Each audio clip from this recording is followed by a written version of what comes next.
ప్రత్యేక హోదా మన రాష్ట్ర హక్కు, మన బిడ్డల హక్కు. ఈ రోజు ఎంతమంది విలువనిస్తున్నారు ప్రత్యేక హోదా గురించి? ఎంతమంది పట్టించుకుంటున్నారు ప్రత్యేక హోదా గురించి? అసలు ప్రత్యేక హోదా మన రాష్ట్రానికి వచ్చునుంటే ఈ పాటికి ఎక్కడుండను మన రాష్ట్రం? 15 లక్షల కోట్ల రూపాయలు విలువ చేసే ప్రత్యేక హోదా వచ్చుంటే మన పోలవరం మనం కట్టుకోలేమా? మన రాజధాని మనం కట్టుకోలేమా? ఎంత మేలు జరిగింది మన బిడ్డలకు. ఏ రాష్ట్రానికన్నా మన రాష్ట్రం ఎందుకు తక్కువ ఉండాలి? బాధ లేదా? ప్రత్యేక హోదా వచ్చునుంటే మన రాష్ట్రం ఎక్కడో ఉండుండే.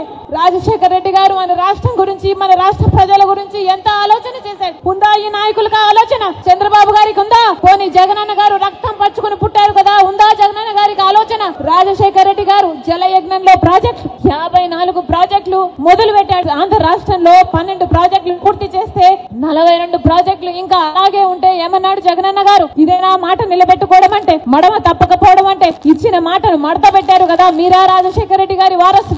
ఆలోచన చేయాలి. రాష్ట్ర ప్రజలందరూ కూడా ఆలోచన చేయాలి. ఈ రోజు వ్యక్తిగత కారణాల కోసం రాజశేఖర రెడ్డి బిడ్డ ఆంధ్ర రాష్ట్ర రాజకీయాలలో అడుగు పెట్టలేదు. వ్యక్తిగత రాజకీయాల కోసమే అయితే, వ్యక్తిగత కారణాల కోసమైతే రాజశేఖర రెడ్డి బిడ్డ 2019లోనే ఆంధ్ర రాష్ట్రంలో అడుగు పెట్టాల్సి ఉంది. కానీ ఈ రోజు ఆంధ్ర రాష్ట్రంలో రాజశేఖర రెడ్డి బిడ్డ అడుగు పెట్టింది అంటే ఎందుకు పెట్టింది? ఎందుకంటే ప్రత్యేక హోదా కోసం కనీసం పోరాడే వాళ్ళు కూడా లేకపోయారే. మనం పోరాడకపోతే ఆంధ్ర రాష్ట్రంలో ప్రత్యేక హోదా ఎప్పటికీ రాదు. కాబట్టి ప్రత్యేక హోదా ఇస్తానన్న ఏకైక వ్యక్తి రాహుల్ గాంధీ గారు. మొట్టమొదటి సంతకం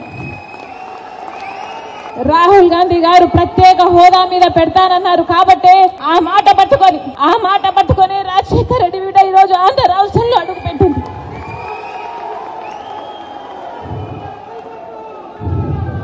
ప్రత్యేక హోదా లేకపోతే ఆంధ్ర రాష్ట్రానికి భవిష్యత్తే లేదు.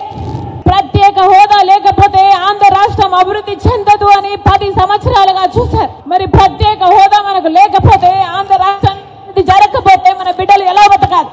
ఆంధ్ర రాష్ట్రం పేదరికంలో కూరుకుపోయి, ఆంధ్ర రాష్ట్ర బిడ్డలకు ఉద్యోగాలు లేక వలసపోతున్నారు.